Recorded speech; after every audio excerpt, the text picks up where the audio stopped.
श्री गुरुदेव भगवान की जय। आज से आत्मबोध प्रारंभ होगा। प्रथम श्लोक है, तपोभिः क्षीण पापानां शान्तानां वीतरागिणां मुमुक्षूणापेक्षो अयात्मबोधो विधीयते। तप के अनुष्ठान से जिनके पाप नष्ट हो गए हैं, जो विरक्त तथा शांत हैं, ऐसे मुमुक्षुओं के लिए यह आत्मबोध पुस्तक लिखी गई है। तो तप के अनुष्ठान से, तप का मतलब क्या होता है? तप का मतलब होता है दशों इंद्रियां हैं, उनको उनके विषयों की तरफ न जाने देना, उनको उनके गोलकों में स्थापित करना। तो साधन चतुष्टक के माध्यम से विवेक, वैराग, खट संपत्ति, इन सब चीज़ों के माध्यम से, विवेक वैराग से हम अपनी जो इंद्रियां हैं उनको बहिर्मुख होने से रोकते हैं। शमदम जो खट संपत्ति है, समदम, उपरति, इच्छा, श्रद्धा और समाधान, जो 6 संपत्तियां हैं, खट संपत्ति है, इनके माध्यम से इंद्रियों को जो है हम निग्रहित करते हैं, अंतर्मुखी करते हैं। इसी का नाम तप कहलाता है। विषयों की तरफ मन को, इंद्रियों को न जाने देना, यही वास्तव में तप कहलाता है। तो तप के माध्यम से, तप के अनुष्ठान से, अनुष्ठान होता है, अनुष्ठान का मतलब हम संकल्प लें कि हमें संकल्प लिया है कि हम बहिर्मुखता की तरफ हम अपने मन को नहीं ले जाएंगे, अपनी इंद्रियों को विषय भोगों की तरफ नहीं ले जाएंगे, हम ऐशो आराम की ज़िंदगी नहीं जिएंगे, हम केवल जो आवश्यक है उसी को बस केवल धारण करेंगे। जब ऐसा हम दृढ़ करते हैं, अपनी इंद्रियों को अंतर्मुखी करते हैं, संयमित करते हैं, तब वही तप का अनुष्ठान कहलाता है। उस अनुष्ठान से क्या होता है?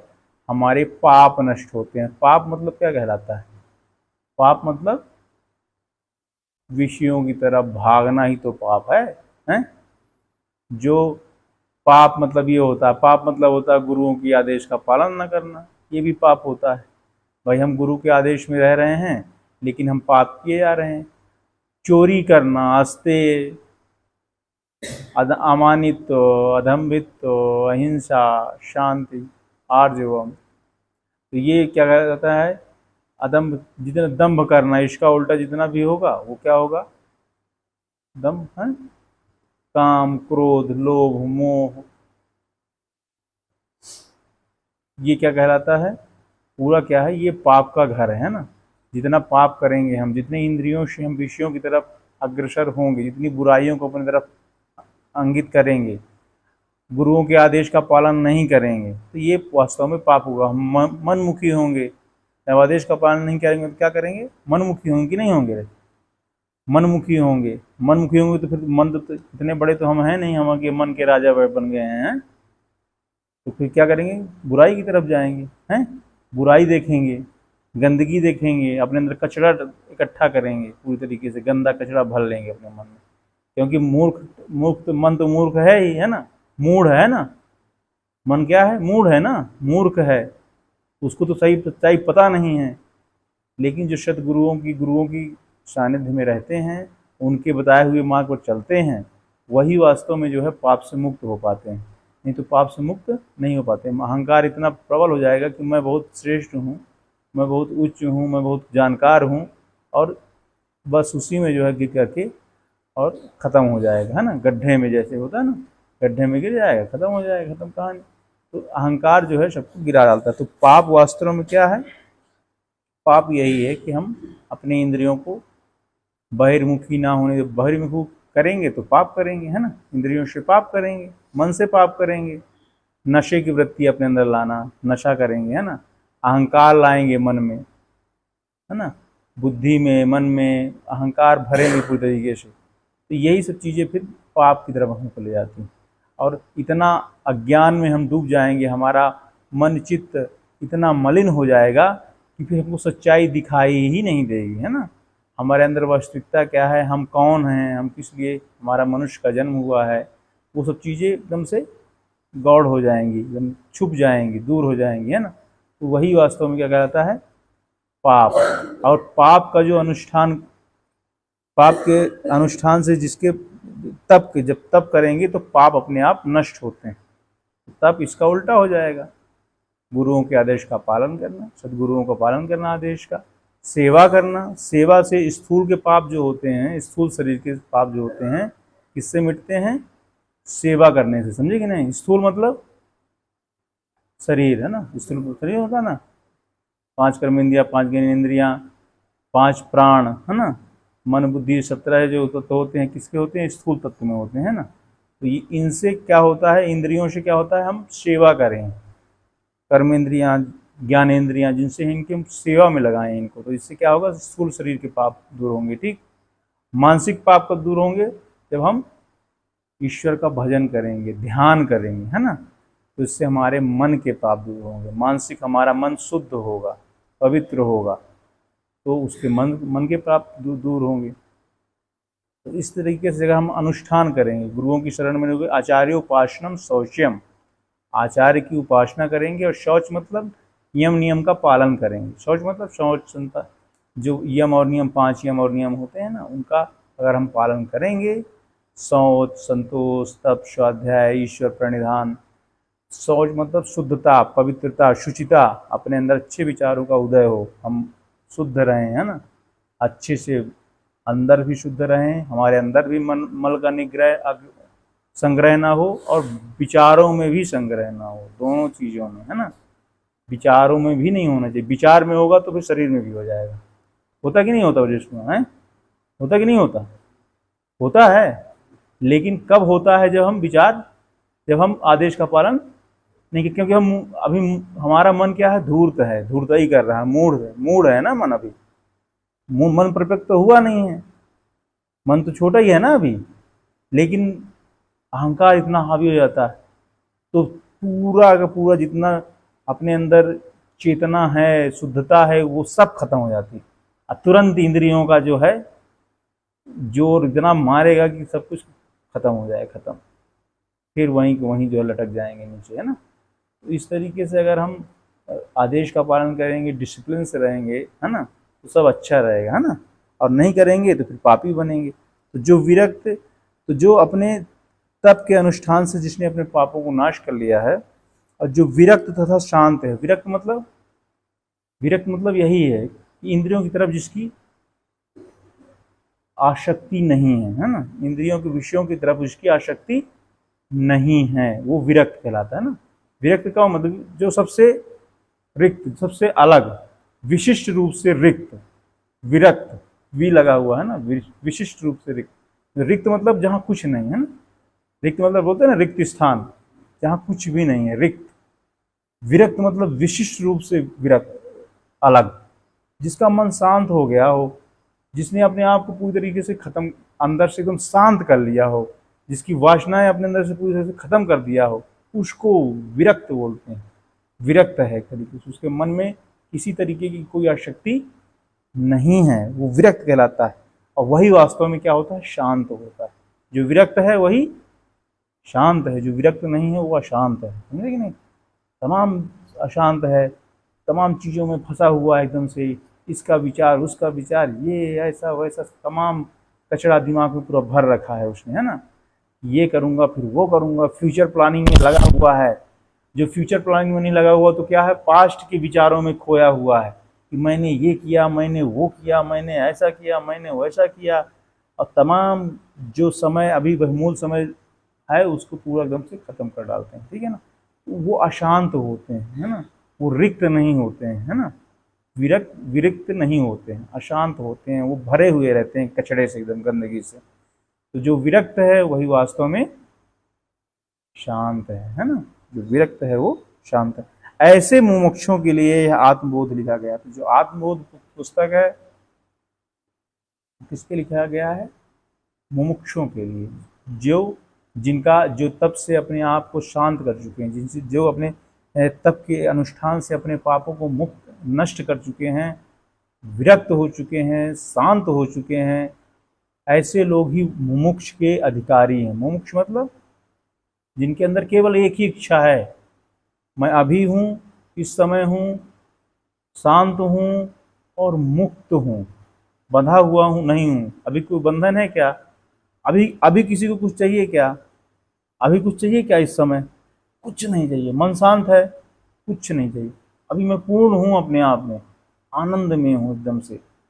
जो जिसके अंदर ऐसा भाव हमेशा बना रहे, सदैव बना रहे, है ना, वो वास्तव में मोक्ष कहलाता है। मोक्ष, उसके अंदर मोक्ष की गहन स्थिति है। मैं सब कुछ उस आत्मज्ञान के लिए, उस आत्मबोध के लिए मैं सब कुछ छोड़ने को तैयार हूँ। कुछ भी मेरे को बंधन, सारे रिश्ते नाते, सब कुछ, सब कुछ मैं छोड़ सकता हूँ। जिसके अंदर ऐसा तीव्र वैराग्य है, विरक्ति है, तो उस वही वास्तव में मोक्ष कहलाता है। वो मोक्ष का अधिकारी, और जो मोक्ष का अधिकारी है वही आत्मबोध का अधिकारी। मोक्ष मतलब आत्मबोध। जिसके अंदर आत्मबोध हो जाएगा, बोध मतलब जागृति, जान जाए उसका, उसका खिल जाए। जैसे जैसे कमल होता है, कमल जो है सूर्य की जो किरण पड़ती है वो तुरंत खुल जाता है ऐसे, है ना, तो वो खिल जाए एकदम से ऐसे। जब खिल जाएगा तो उसी को बोध बोलते हैं, समझे कि नहीं? आत्मबोध, अपने आत्मा के ज्ञान में जो आत्मा का सही आनंद है अपने अंदर, वो आनंद अपने आत्मा के एकदम से प्रफुल्लित हो जाए, फ्लरिश हो जाए, एकदम से चक्र एकदम जागृत हो जाए, एकदम ज्ञान का, आनंद का फव्वारा जिसके अंदर खुल पड़े, वही वास्तव में आत्मबोध, उसी को कहते हैं। इस तरीके से यह जो है आत्मबोध का प्रथम श्लोक था। इसमें लिखा हुआ है यद गत्वा न निवर्तन्ते, गीता श्रीमद् भगवत गीता का श्लोक है, यद गत्वा न निवर्तन्ते तद्धामम परमम मम, है ना, ममैवांशो जीवलोके जीवलोका सनातना, है ना। उसमें ना गीता के 12वें अध्याय में, 15वें अध्याय में, तो भगवान का जो धाम बताया गया, परम धाम, पवित्रम परमम भवाम, है ना, पुरुषम शाश्वतम दिव्यम आदिदेदम, तो जो पुरुष का, जो ईश्वर का, पुरुष मतलब पुरुष योग बताया गया है ना, पुरुष मतलब ईश्वर, जिसने अपने पौरुष को जागृत कर लिया है। पौरुष क्या है? अपने आप को जानना, अपनी जागृति, अपने आत्मबोध करना ही सही मायने में पौरुष है। गीता में जो आया हुआ है पौरुष वही है, पुरुषमान वही है जो इसने अपने आप को जाना। बाकी सब क्या है? नपुंसक रह गए हैं। भगवान ने, श्री कृष्ण ने अर्जुन को बोला ना, तुम नपुंसकता का क्यों प्राप्त होते हैं? नपुंसक वही है जो अपने आत्मबोध को, तत्व ज्ञान को, आत्मबोध को जागृत नहीं किया, या कि उधर जाने के लिए प्रवृत्त नहीं हुआ, वो वास्तव में नपुंसक कहा गया है। तो भगवान कहते हैं यद गत्वा न निवर्तते तद्धाम, जो परम धाम है उसको प्राप्त करने की आपके अंदर तीव्र इच्छा होनी चाहिए, गहन इच्छा होनी चाहिए, तब जाकर के कुछ हमारे अंदर जागृत होगा और हमारे अंदर सारी बुराइयों का विनाश होगा, है ना। बुराइयां क्या हैं? बुराइयां क्या हैं? बुराइयां निंदा, स्तुति, राग, द्वेष, अभिनिवेश, क्लेश, ये बुराइयां होती हैं ना।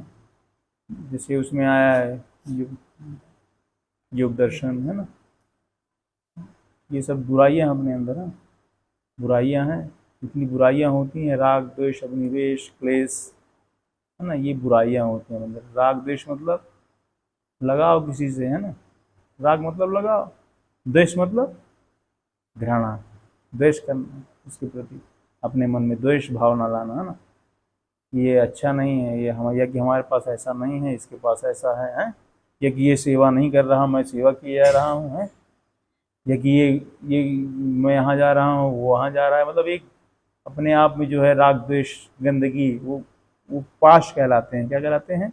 जैसे फंदा होता है ना, फंदा से आदमी डाल करके, और जो मछली पकड़ने वाले मछली पकड़ते हैं फंदे से ना, तो तुरंत फट से पकड़ के खींच लेते। तो राग द्वेष जो माया के दो पाश कहलाते हैं। माया जो है, माया दो पाश डाल करके लोगों को फंसाए रखती है। आप संसार में लोग उसी से तो फंसे हुए हैं, रागित होते हैं, नहीं द्वेषित होते हैं, है? दो पास से जो है फांसे रखती है माया। तो राग द्वेष के इन सब चीज़ों से जो अलग हो जाता है, वो वास्तव में सब पापों से मुक्त होता है, और असली तप इसी को कहते हैं, है ना। इन सब चीज़ों से अलग होकर के संसारिक मोह ममता इन सब चीज़ों से अलग हो जाता है। और ये संभव केवल केवल किससे होता है? हमारे दृढ़ संकल्प और सद्गुरुओं के आदेश के पालन से, है ना। हमारे अंदर दृढ़ संकल्प हो और गुरुओं का आदेश का पालन किया जाए। बिना गुरु के आदेश के पालन के हमको समझ में नहीं आएगा कि हम कर क्या रहे हैं, हम कहाँ तक पहुँचे, कौन प्रमाणित करेगा उसको? हम स्वयं थोड़ी प्रमाणित कर लेंगे अपने आप को, जानते थोड़ी हम बहुत बुद्धिमान हो गए हैं। प्रमाणित कौन करेगा? जो सब चीज़ों को जानते हैं, जो वहाँ तक पहुँच चुके हैं, जो सूर्यवत हो चुके हैं, है ना, जो सूर्य के सदृश सदृश हो गए हैं ना, जो सहस्त्रों सूर्यों के सदृश हो गए हैं। पूर्वों की महापुरुषों की तुलना किससे की गई है? दिवी सूर्य सहस्त्रेषु, गीता में जो आया हुआ है, वो सहस्त्रों हजारों हजारों लाखों सूर्य के समान तेजवान होते हैं। ईश्वर का स्वरूप कहा गया है सहस्त्रों सूर्यों के समान तेजवान, जो कहा गया है। रवि के समान बोले बंदे, वो गुरु के चरणों की जो रज ले लेता है उसके अंदर सूर्य का तेज जागृत हो जाता है। सद्गुरुओं का, ऐसे सद्गुरुओं को जो आदेश का पालन करते हैं, उनकी शरण में जो रहते हैं, उनके अंदर ही वास्तव में वह आत्मबोध का ज्ञान जागृत होता है। ये वास्तविकता है। अगर मैं ये मानूं कि मैं करता हूँ, मैं ध्यान कर रहा हूँ, मैं कुछ कर रहा हूँ, तो फिर मैं आ गया, जहाँ मैं आ गया वहाँ सब कुछ सब खत्म हो गया। सब एक क्षण में सब पहाड़ से राई के समान हो गया, पूरा का पूरा ज्ञान सब नाश हो गया। अगर मैं आ गया कि मैं हूँ, मैं मतलब अहंकार, अहंकार को गलाना ही तो साधना है। असली तब तो वही है, उसी को तो खत्म करना है ना। मैं माने बैठा हुआ कि मैं शरीर हूँ, मैं इंद्रिय हूँ, मैं इंद्रियों के संबंध हूँ, यही तो मुझे बंधन का कारण है, इसे यही तो बांध रखे हैं। जिसने इन सब चीज़ों को जान लिया, अब बिना सद्गुरुओं की कृपा से, उनकी असीम कृपा से ये संभव है ही नहीं। जो कहते हैं ना, गुरु कुम्हार शिशु कुंभ है, गढ़ी गढ़ी काढ़ है खोट, गढ़ी गढ़ी काढ़ है खोट, अब भीतर हाथ संवार दे, अब बाहर मारे चोट। ये होते हैं सद्गुरु, जो तुम्हारे अंदर की बुराइयों को गढ़ गढ़ के, तुमको गढ़ना मतलब कूट कूट के अच्छे से निकालते हैं बुराइयों को, और तुमको जो है एक बड़े सदृश तुम्हारा घड़ा तैयार कर देते हैं ईश्वर को, जो पात्र असली पात्र हो जाता है, जिसके अंदर ज्ञान आत्मबोध वास्तव में उदय होता है। तो जब तक गंदगी से घड़ा बड़ा रहेगा, टूटा फूटा घड़ा रहेगा अगर, तो उसके अंदर कोई कुछ भर सकते हैं क्या? कुछ नहीं भर सकते हैं। उसके अंदर छिद्र रहेंगे, कुछ भी भरेंगे सब सब गिर जाएगा कि नहीं गिर जाएगा, हैं? लेकिन अगर उसकी बुराइयों को निकाल के किया, और ये कौन करता है? गुरु जी किसके लिए करते हैं? अपने समर्पित शिष्य के लिए। जिसने अपने आप को समर्पित कर दिया, अपने आप को उनको न्यौछावर कर दिया, उसको गुरु भगवान फिर मढ़ते हैं अच्छे से, अंदर हाथ सवा देते हैं, अंदर से प्रेम भी देंगे आपके अंदर से, और ऊपर से जो है सब तरीके से डांट के, फटकार के, सब तरीके से तुम्हारे अंदर से जितनी बुराइयां हैं उनको निकाल के बाहर करेंगे, और तुमको एक बहुत ही निर्मल जो है, तुम्हारा मन को पूरा निर्मल बना देंगे। लेकिन कब होता है? जब समर्पण होता है हमारे अंदर। समर्पण, सेवा, सुमिरन और समर्पण, ये तीनों चीज़ें जब होंगी तब हमारे अंदर वह आत्मबोध, तत्वबोध की जागृति होगी। बिना गुरु भगवान की संभव ये नहीं होता है। ठीक, तो ये था आज आत्मबोध का प्रथम श्लोक। अब कल आगे होगा। बोलिए श्री सद्गुरुदेव भगवान की।